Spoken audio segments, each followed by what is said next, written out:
a new student, Stefan, talking to an assistant, Anna, at the student union about his membership. You now have 30 seconds to read questions 1 to 6.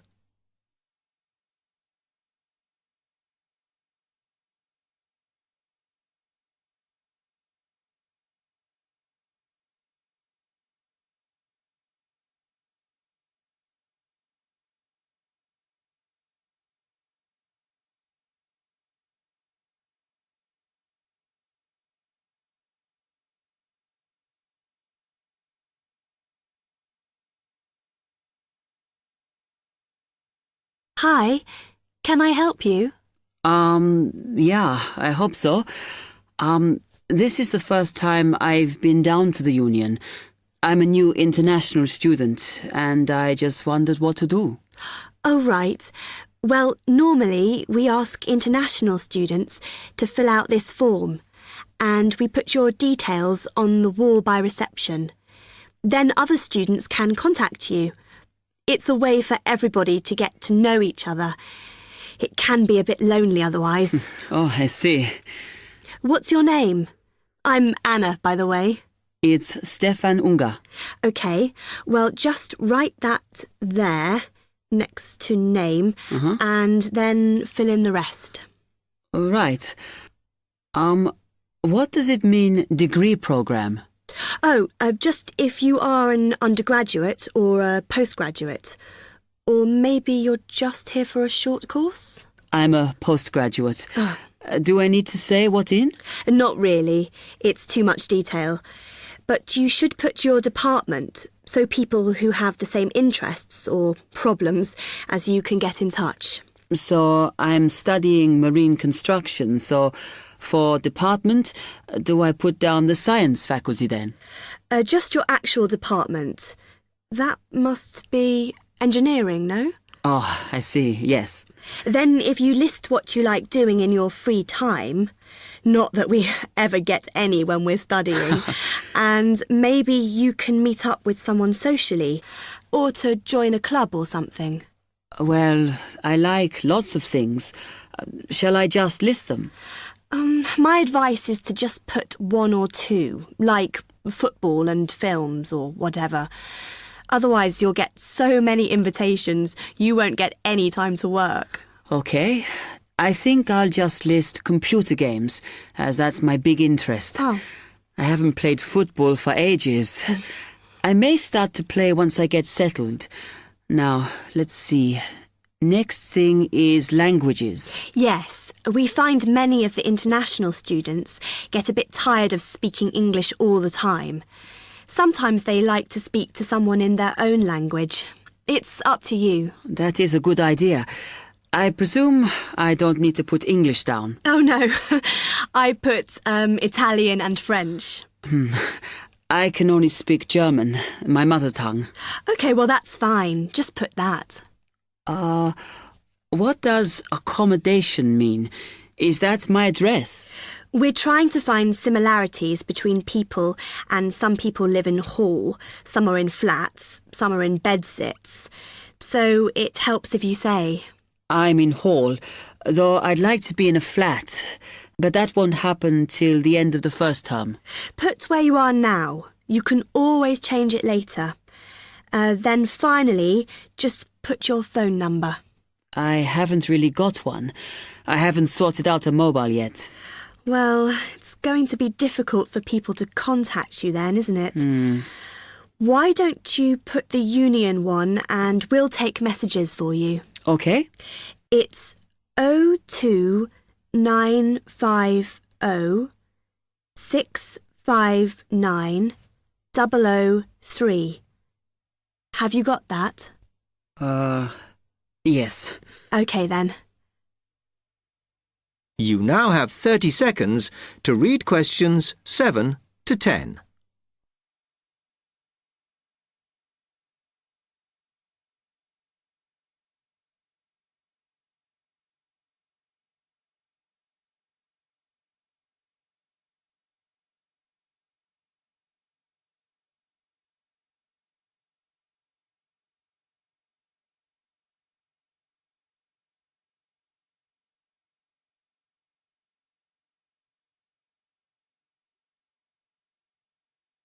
Oh, I had a couple more questions about the services you've got here. It says there's a photocopier here. Yes, you need to get a card from the shop, and then it's available to all students in the mornings. The union uses it after 1 p.m. Okay. I see also the union organises loads of events. Are they always held here in the union building? It looks big enough. If you're interested in something, you should check the poster or our website. In fact, we normally use the Round Theatre, opposite the conference centre for most events, because the sound system is better. Right, I'll do that. Also, I wanted to hire a van. Can I do that through you? No. You need to present a case, really. They're not just available for hire to anyone. The president said we have to limit who is allowed to hire them. The person you need to see is the transport secretary. She's on the 2nd floor. Okay, thanks. The other thing is, are all the discounts we get with our union card listed on the back of the card? I thought there might be more. No, that's it, I'm afraid. Mainly books, clothes and music. Though we are currently negotiating to get one on newspapers, so that should be valid from next term. Okay, thanks a lot for your help.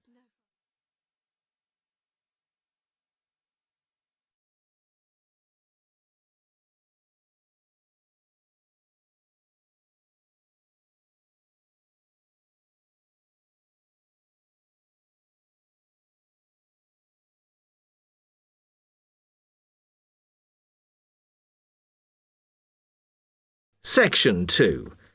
You will hear a library assistant talking about the library she works in.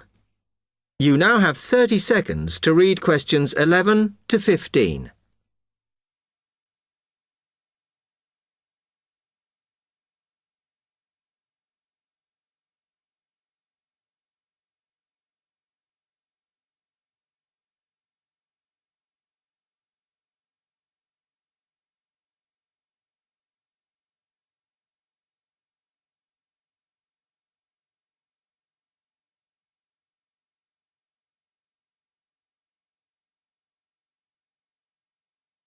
Hi, can I help you? Yes. I wanted to join the library. Okay. First of all, let me show you round the library and explain a few things for you. Okay, now we're here at the main entrance. You can see the reception, which is where you bring back and take out books. And also, we can order books and answer your questions there. Next to the reception, where you can see those old desks, is where we keep the magazines, because you can sit down and read there.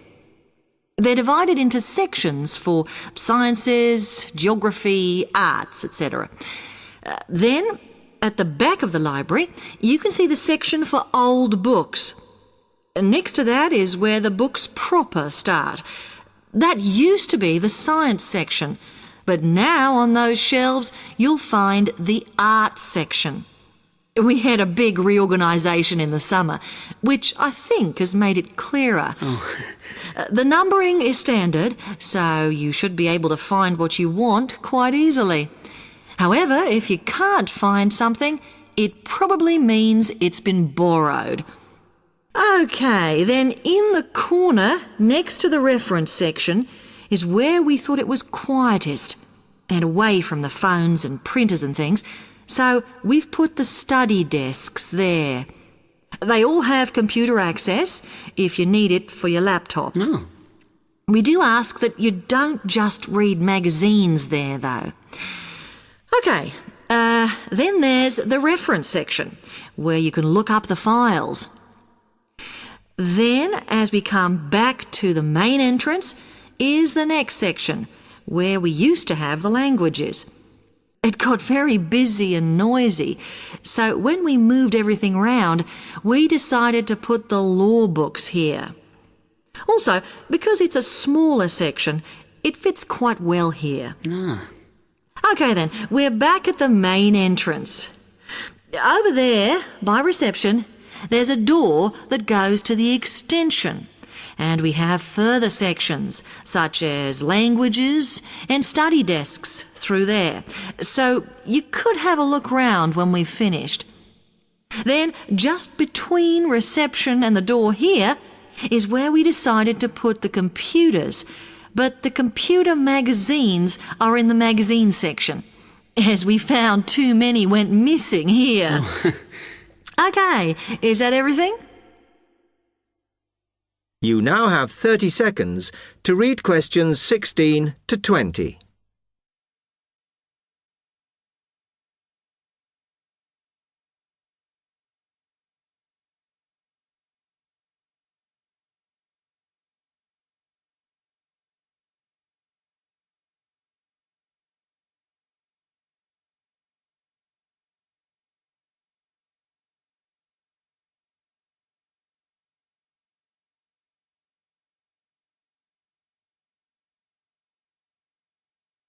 That's great, thanks. Can you just tell me a bit about borrowing and the rules and whatever? Of course. Over the last 2 months, we've been introducing a new system for this, and you can now take books out for 6 weeks.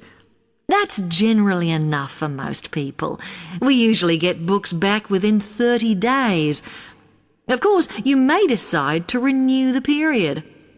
You used to have to come in to get the book stamped because we don't like doing it over the phone, as there's no record of it. But now you can do all that via email. Oh. If you do forget to renew, then we do make a charge, I'm afraid. That helps our costs, of course, but we do insist on it. The good news is that there is only one charge. I know some libraries charge £1 for 1 week and then it goes up with each week it's late.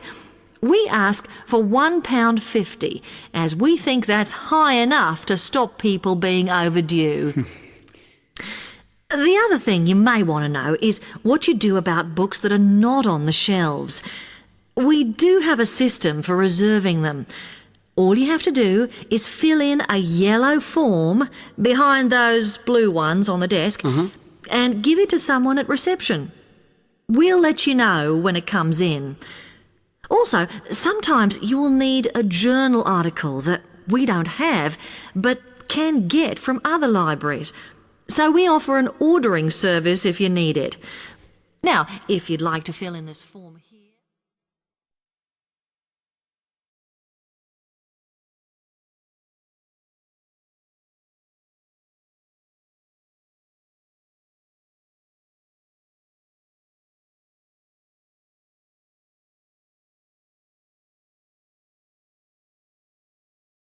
Section 3.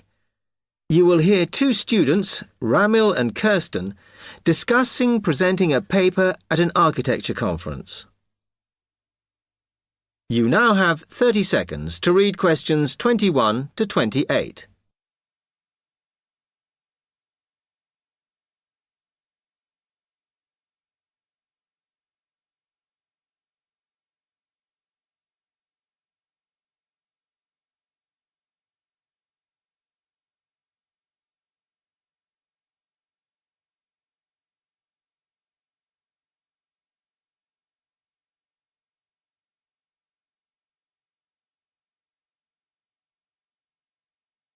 Hi, Kirsten. Have you heard about that architecture conference in Oxford at the end of the year? Yeah, I saw the leaflet on the notice board. As it's my final year, I ought to try giving a paper, but I've got no idea how to go about it. Oh, I think you should go for it. I did one last year. It's quite straightforward. First of all, you need to see what the conference themes are. You know, what topics they are covering. You can do that by looking it up on the website. You need to submit a paper that falls into one of the categories they give you. Oh, that may give me some ideas. Then, while you're doing that, you should also have a look at the information on how to submit your paper. The rules, if you like, such as the length. It's important you follow those. I see. And then I suppose the next stage is to start writing it up. I'd like to use it as an opportunity to propose some future work, but I understand it must be based on current work. Still, there's plenty to choose from. It makes sense to do something that I'm more familiar with. Yes, and the other thing is, when you've written it up, then go back and look at your data carefully and make certain that you've presented it in a format that is standard for your subject. Remember, people have to absorb information very quickly while they're listening. Don't make it too complicated. Okay, well, I reckon that'll take me about a month to get that sorted. Then the next thing I have to do, I guess, before I send it off to the conference organizer, is give the whole thing to the events officer so that he can look through it and see if it all makes sense and is okay. Yeah. Remember to warn him that it's en route so he can fit it into his schedule. Oh. Then you're done, really. All you have to do after that is to go through it and sort out any changes you need to make. Then finally, you can submit it. You can do that online. Phew, good. Then I just wait to hear, I suppose. How long does that take? It depends, but usually about 6 weeks. Oh. When you hear if your paper has been accepted, then at that stage, it's worth giving them a list of any technical things you need when you actually give the talk. A screen or video players or that sort of thing. Okay, but that's a long way off. And I know that if my paper is accepted, then at that stage, I have to give them a short text about myself and my academic background so that they can put it in the brochure. Famous at last. Yeah. You now have 15 seconds to read questions 29 to 30.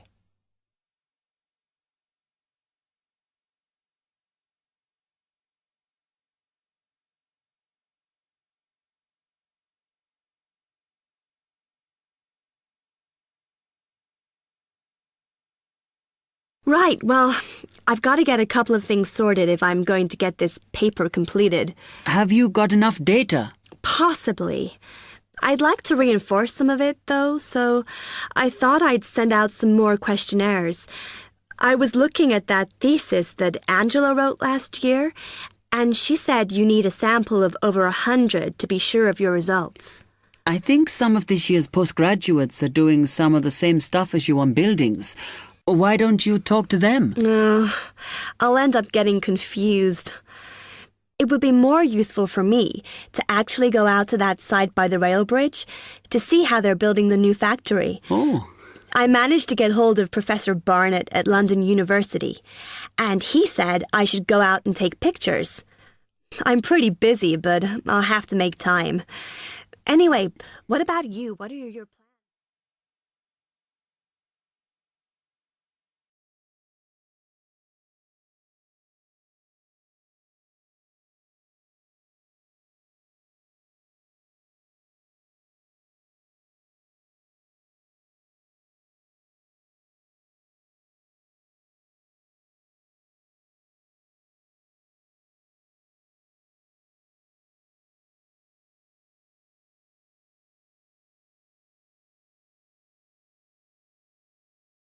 Section 4.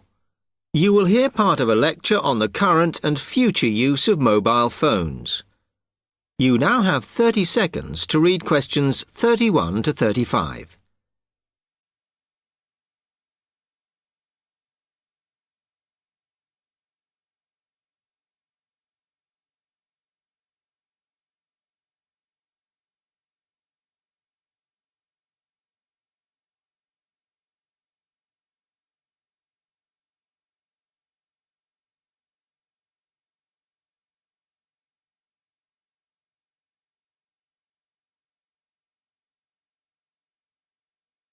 Okay, now today we're looking at changes in communication, and specifically changes that have just happened or are likely to happen in the next few years.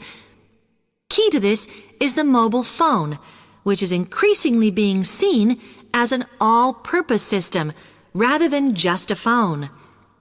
If you only use your phone for texting and making calls now, you will be amazed at how you'll be using it in the future. The technology has been developed for a range of other uses. For example, phones could be used so that if you are meeting someone and they get lost, you could send them a map of your location to help them. This will save all those complicated explanations over the phone and our poor friends or colleagues trying to drive and find out where they are at the same time.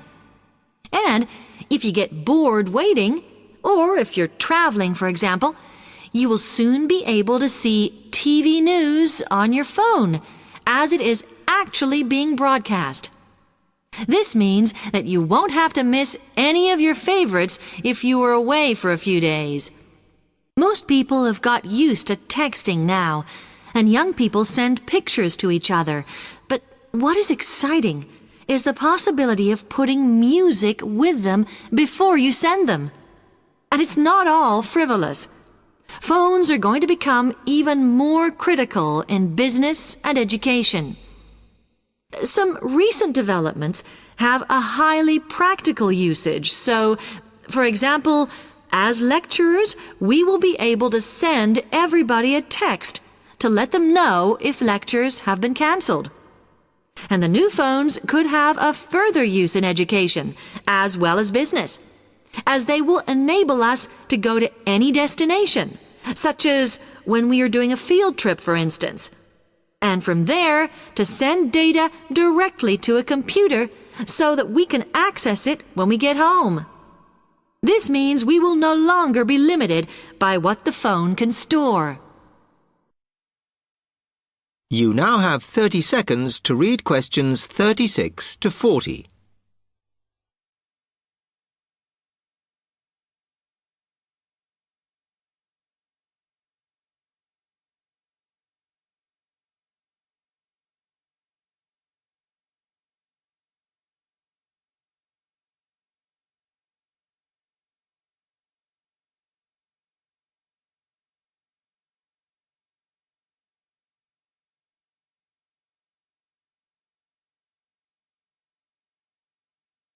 And it's interesting to look at the different ways that men and women use phones now, as that does affect how the technology will develop. Some research has been done on how people use phones, and some of the results are surprising. One of the increasing usages of mobile phones is to get all sorts of data, such as phone numbers, the weather, train times, etc. And while there's been an attempt to set up connections with things that women might be interested in accessing, it is overwhelmingly men who do this.